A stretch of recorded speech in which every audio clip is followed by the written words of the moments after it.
Teror The Witch King belum berakhir.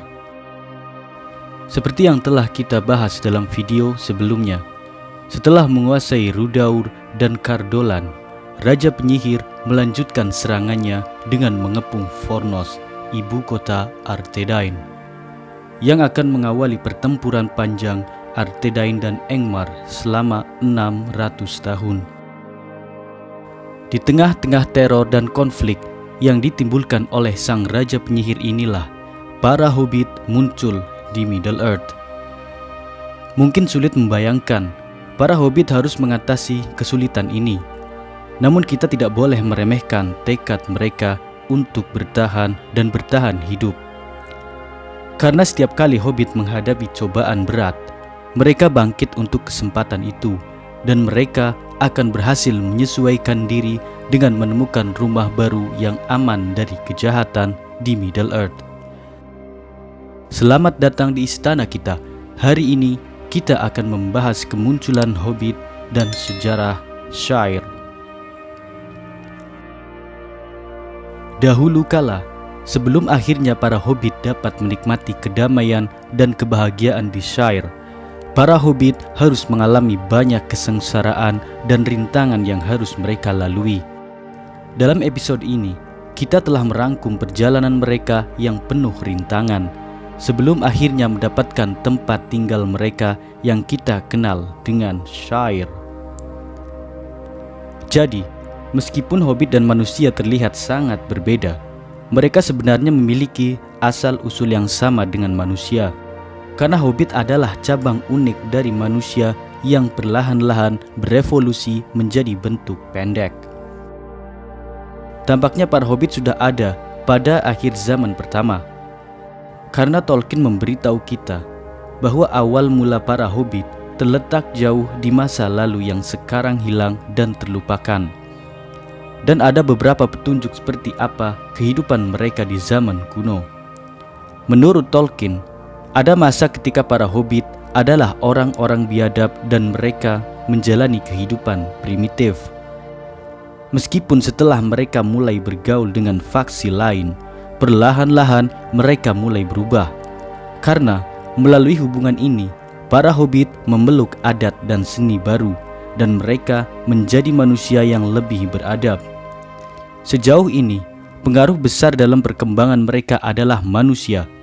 Karena hobbit dapat melihat dengan jelas bahwa mereka memiliki hubungan kekerabatan yang dekat dengan manusia, dan mereka merasa nyaman berada di sekitar mereka. Para kurcaci dan elf juga membantu para hobbit dengan kemajuan mereka, meskipun pada tingkat yang lebih rendah, karena pada masa itu para hobbit merasa tidak nyaman di sekitar ras ini, karena mereka menganggap hobbit sebagai makhluk asing, dan hubungan mereka selalu diselimuti oleh rasa takut. Bahkan di zaman kuno itu, para hobbit tidak pernah bertengkar di antara mereka sendiri, dan mereka berusaha menghindari perang dengan segala cara. Meskipun karena mereka hidup di lingkungan yang sangat keras dan tidak bersahabat, terkadang mereka tidak punya pilihan selain berperang untuk memastikan kelangsungan hidup mereka. Seiring berlalunya waktu, para hobbit mulai menyebar dan menetap di tanah yang berbeda, dan mereka membentuk komunitas hobbit yang memiliki gaya hidup yang sangat berbeda satu sama lain. Mereka perlahan-lahan akan mulai beradaptasi dengan lingkungan dan rumah baru mereka. Dan pada tahun 1000 di zaman ketiga, mereka telah berevolusi menjadi 3 jenis hobbit yang berbeda: Harfoot, Stoor, dan Fellowhide.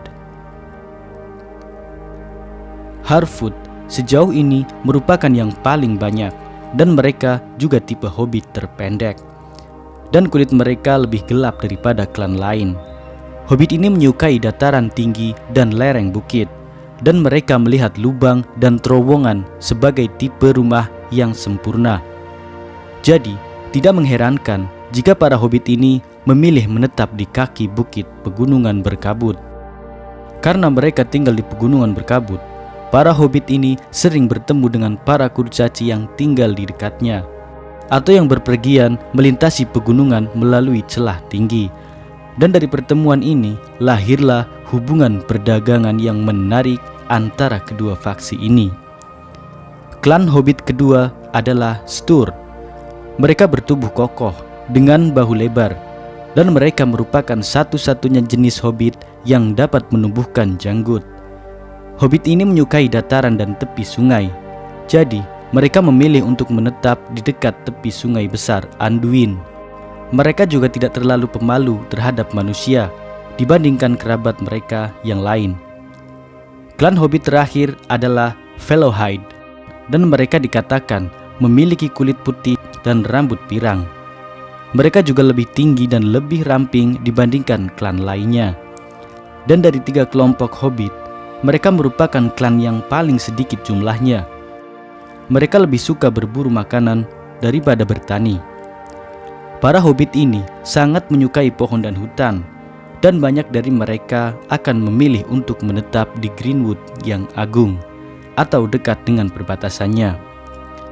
Dan kita tahu bahwa dari semua klan, keluarga Fellowhead memiliki hubungan yang paling bersahabat dengan para elf. Mungkin karena mereka sering bertemu dengan mereka di Greenwood.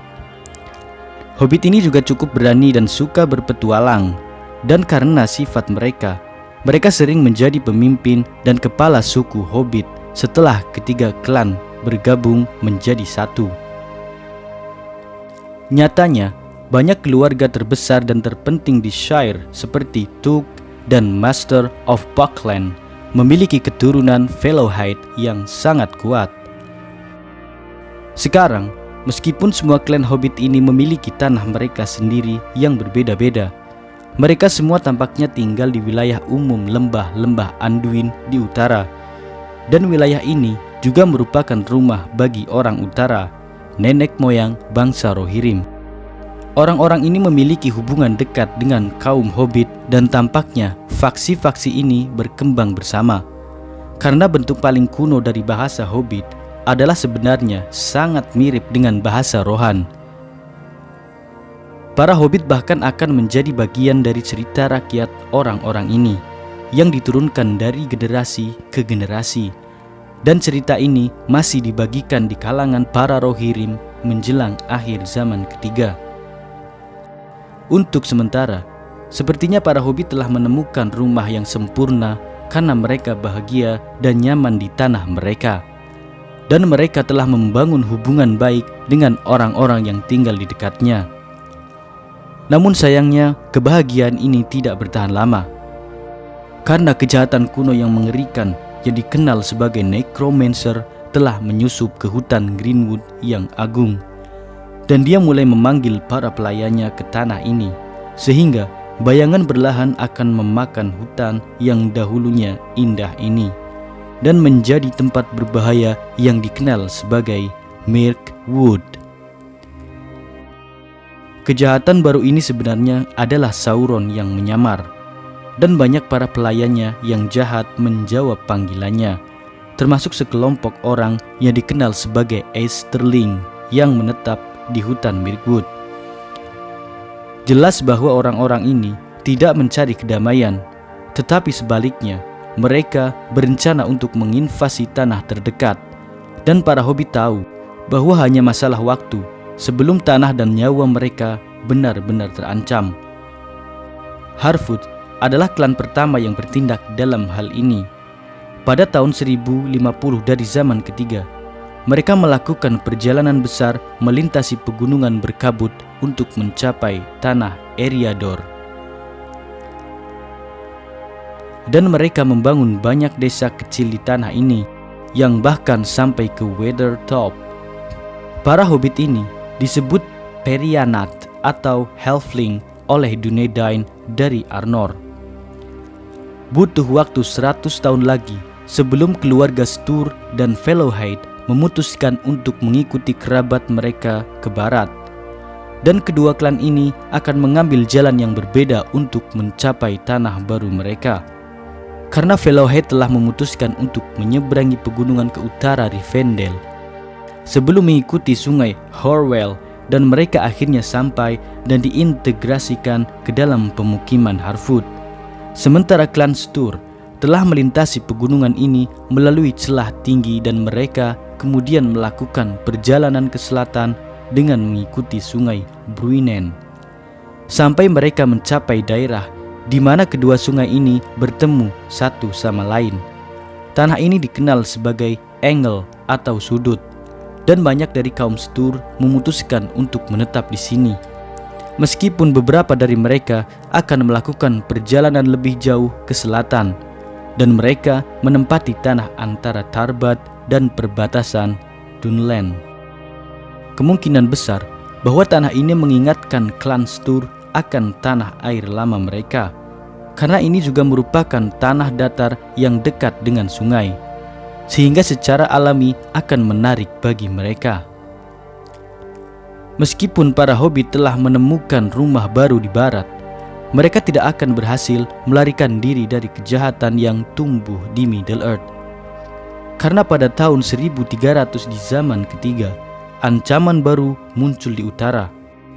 Kerajaan Angmar di bawah pemerintahan Raja Penyihir menjadi teror baru bagi mereka. Meskipun tujuannya adalah untuk benar-benar menghancurkan kerajaan Dunedain di utara, para hobbit tahu bahwa hidup mereka sekali lagi akan terancam, sehingga para Harefoot dan Fellowhead meninggalkan pemukiman mereka dan melarikan diri ke barat, di mana mereka akhirnya menemukan perlindungan di kota Bree.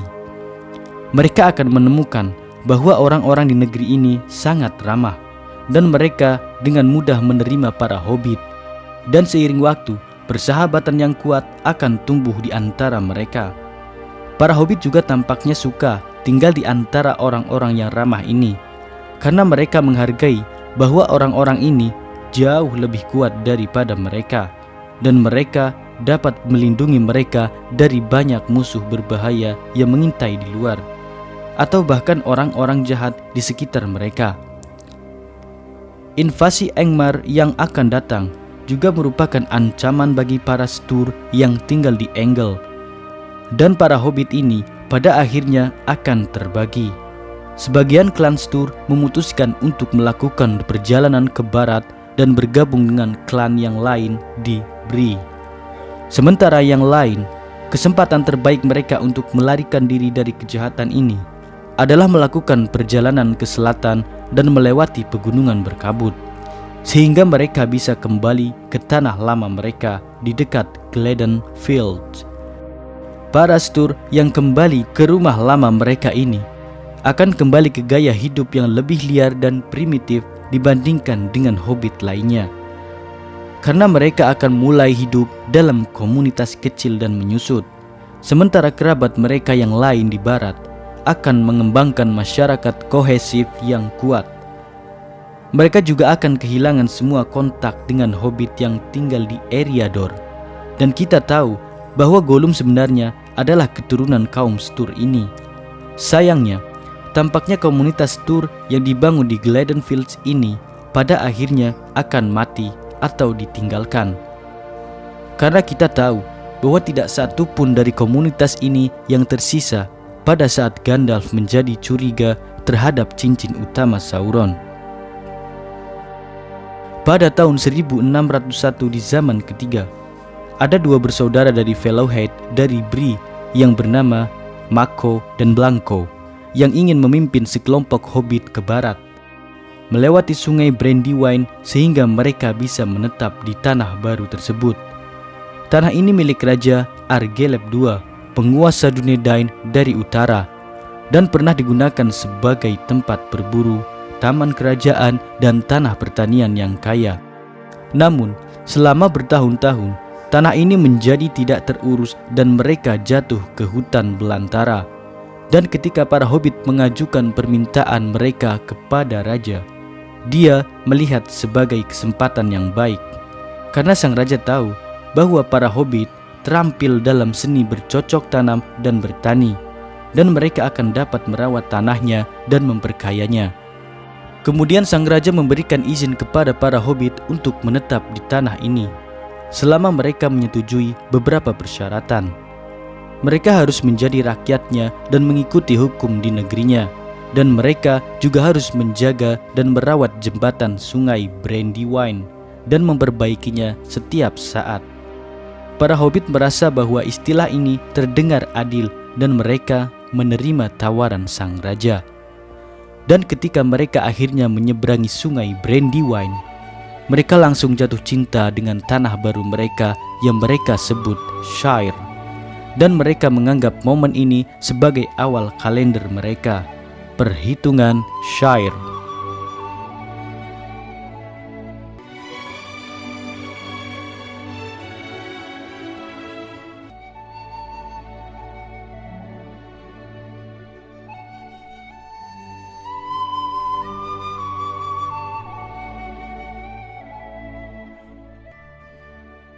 Berita tentang tanah yang menakjubkan ini pada akhirnya akan sampai ke para setur yang tetap tinggal di Dunland. Dan pada tahun 1630, mereka meninggalkan rumah mereka untuk bergabung dengan kerabat mereka di Shire. Para hobbit akan menghormati kesetiaan mereka kepada Raja Arnor, dan pada tahun 1976, mereka akan mengirim beberapa pemanah ke Fornos yang merupakan pertempuran pamungkas Arthedain melawan Angmar, yang akan mengakhiri teror The Witch King of Angmar bersamaan dengan kehancuran total kerajaan Arnor. Namun kita akan membahasnya dalam video selanjutnya. Para hobbit akan memainkan peran besar dalam peristiwa akhir zaman ketiga di Middle-earth. Dari pencarian para naga, membunuh The Witch King of Angmar, hingga penghancuran cincin utama Dark Lord Sauron. Mana nih dari 3 klan hobbit ini yang menjadi favorit kalian? Jika ada pembahasan yang kurang dari buku aslinya maupun film-filmnya, mohon dimaklumi ya. Kita diskusikan di komentar yuk.